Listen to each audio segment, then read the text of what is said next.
Hello and welcome to episode 4 of the Let It Flow podcast. My name is Layi-Ojo and I'm very happy to be with you today. If you have not already subscribed to the channel, please do so by clicking the subscribe button and turning on your notifications so you'll be the first to know when new podcasts are available. Today, I want to talk to you about miracles and unexpected packages.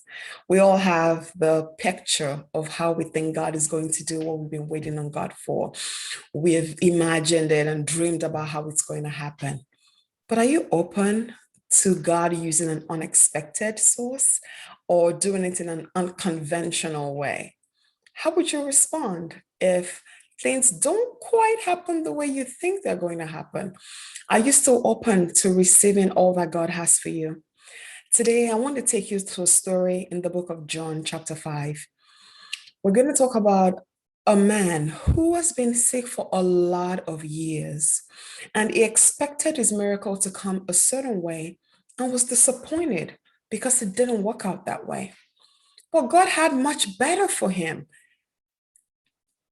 But what happened? How did he receive it? Let's go to the scriptures.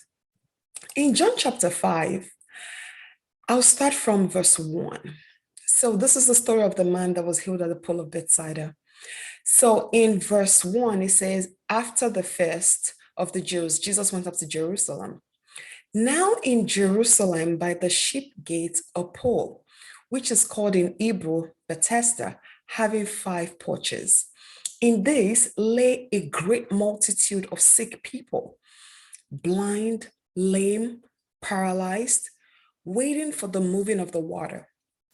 For an angel went down at a certain time into the pool and stirred up the water. Then whoever stepped in first after the stirring of the water was made well of whatever disease he had.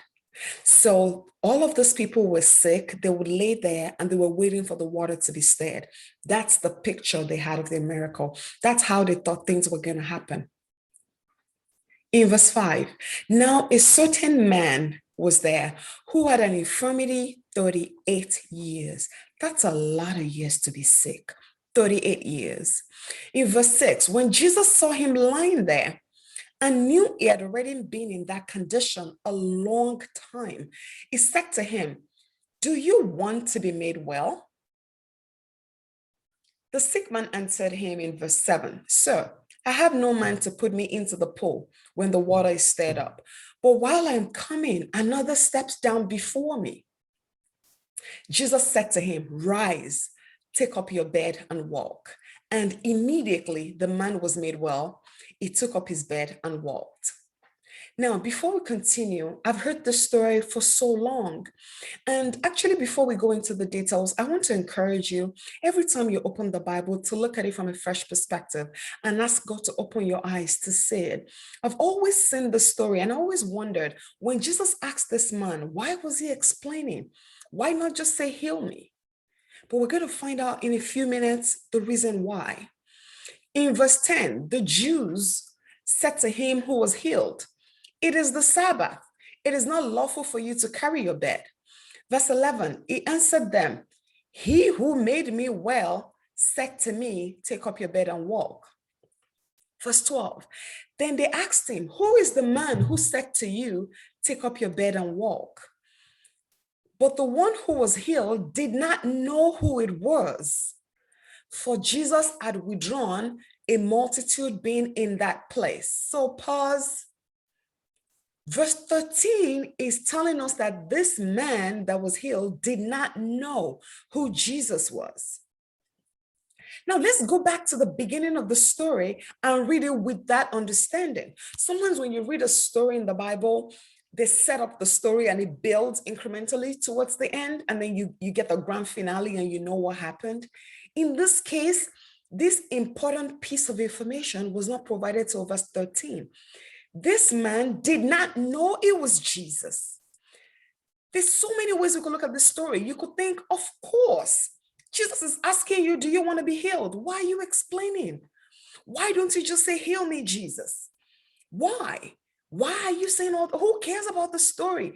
Jesus is here to heal you. Why are you still talking about the story? But we forget, or we haven't realized that this man did not know. He did not know it was Jesus. He did not know who Jesus was. His picture of his healing was that the healing was going to come by the angel stirring the waters, and that's how it would get healed. But a man showed up. So now imagine, let's go back to the beginning and look at the story from that perspective. He's sitting down there, he's disappointed. He had been sick for 38 years. He's trying every time somebody else gets in front of him, but he keeps trying. That tells me something about this man. He was determined to be healed. Are you determined to get what God has promised you? No matter what it looks like, no matter what the opposition has been, are you determined to still stay with it and continue to press in? Now, let's look at it from the perspective of this man not knowing who Jesus was. So he was sitting down there another disappointed day. Who knows, maybe just a few days ago, the angel came and stirred the waters, and he missed it again. 38 years he's been trying to get in this water. First of all, another person would have stopped a long time ago. Because what's the point? You keep trying, it doesn't work. But now he's sitting there and some person shows up. He does not know who Jesus is, so he couldn't have known. He didn't know anything about Jesus. So somebody just showed up and says, do you want to be made well?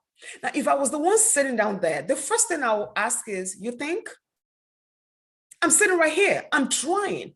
I don't even want to talk to. Who are you, by the way? Like, why are we having this conversation? What kind of question is that? Everybody here wants to be made well. Why are you asking me, do you want to be made well? I would have probably been a little ticked off, not necessarily because of the person, just because I'm frustrated. It's been pent up. I've been trying. And then someone is asking me, has the audacity to ask me, do you want to be made well? Hello? That's why I'm here. But this man, we could tell from his heart, he wasn't like that. He took the time to explain. He doesn't remember. He doesn't know it was Jesus. He didn't know that his miracle is about to come in a different package. He's expecting the traditional package of, okay, here goes this year. Next year, the angel will come again and stir the water. Hopefully, I'll be able to get in this time. So that's his mindset, but it was open. It had a good heart. So when Jesus came, again, when a man showed up, random person showed up and says, do you want to be made well? He did not dismiss the question. He did not insult him. It was not sarcastic like I would have been. Like, are you kidding me right now? Everybody here wants to be made well. The guy actually took the time to explain. I've been here, and every time I try, somebody else gets ahead of me. Number one, he doesn't know who he's talking to. He doesn't know if, Jesus probably just like one of the rabbis. So he's probably like, okay, Rabbi, let me talk to you. But he took the time to explain and say, I've been trying to get in the water every time, but somebody else gets ahead of me. And then Jesus said, take up your bed and walk. Now, come on, he could have laughed. Like, did you just say, pick up your bed and walk? Like, if I could do that, I would have. He could have gotten in his mind and started to explain it. Remember, he did not know who Jesus was.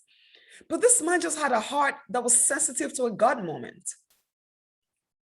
People don't talk like that, typically. So somebody just said, pick up your bed. But think about it. If a random person comes to you and says, you've been trying this all the while, do this. The first thing you want to know is, who are you? Why should I listen to you? And what do you know about this? But this man, like I said, had a great heart. He wasn't into that. First of all, he took his time to explain to Jesus why he was still there. And then when Jesus said to him, rise, take up your bed and walk, he literally took him at his words, and he got up, took up his bed, and all of a sudden he found out he could walk. He was excited. He was jumping and leaping and praising God. Because look at it. Oh my God, what just happened? I got up, like literally some random man came to me and said, what are you doing here? And I took the time to explain to him that I'm just here waiting for the water to be stirred. And that man said, get up, take up your bed and walk. And I obeyed. I don't have anything to lose. I obeyed. And I got up and I found out I could get up. Now, there's so many things in there. Remember, not only was this man crippled all those years, 38 years, he had never walked before. So not only did his legs gain strength, he started to walk immediately, and he carried the bed he had been laying on. The miracle itself is astonishing of what God did. It wasn't just that the leg was healed. He gained mobility right away. He was able to carry his bed and run into the temple right away. He had been at this pool for 38 years. But look at how his miracle happened. It was through an unexpected package. Are you open to however God wants to do what he wants to do in your life? Or do you think it has to come in a certain way? Or it has to be a certain person that has to speak to you for you to be able to connect and get what God has for you? I'm here to encourage you today to lean into everything that God has for you, irrespective of how he chooses to do it. If a man shows up, you don't know if it's Jesus. You don't know if that's an angel. You don't know if that's the person you've been waiting for all your life. Please let go of the preconceived ideas of how God is going to do what you've asked him for, and trust God that he knows exactly how to do it, and live in a continuous state of expectation. Be constantly expectant. If somebody says, pick up your bed and walk, be ready to get right up, pick up that bed right up and expect to walk. Don't wait for it to be a certain package in a certain way. If this man was waiting for the pole to be stirred before he could do that, he would never have gotten up. And he would not know that the Son of God himself was standing in front of him. When the guy was excited and he ran into the temple, then they said, who healed? No, why are you walking on the Sabbath? Why are you carrying your bed?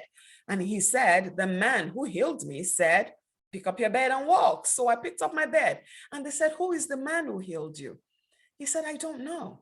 The man just said, pick up your bed, and I picked it up. And then later, Jesus found him, and then he realized it was Jesus. My question to you today is, are you really ready for all that God has for you? Or are you waiting for a particular way you think it's going to happen? There's an eagerness in the heart of God to do what you've asked him to do. But you need to tune up your expectation. You need to heighten your expectation and take every encounter as a God encounter. Nothing is a coincidence. Be super expectant. Have your neck stretched out. Be ready any day. As you continue with the rest of your day, think about this. God has set up a lot of things in your life waiting to make that happen. Don't expect your miracle in a certain package. Be open to all that God has for you. I pray that you will not miss your moment. I pray that you will not miss the encounter that God has set up for you. I pray that you will not be blindsided in the name of Jesus. I pray that you will not miss it because it's right there. God is ready. You be ready as well. Tune up your expectation and be ready to receive. However you want to get it to me, Lord, I'm ready. I am so ready. God has a million ways to get things to you. Be ready. Be constantly open.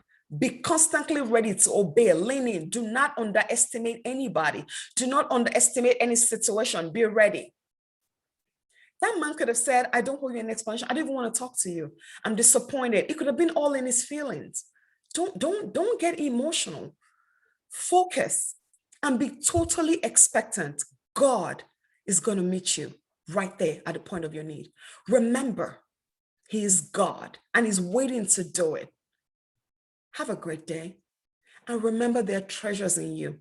Let it flow and receive your blessings, irrespective of the package. God bless you.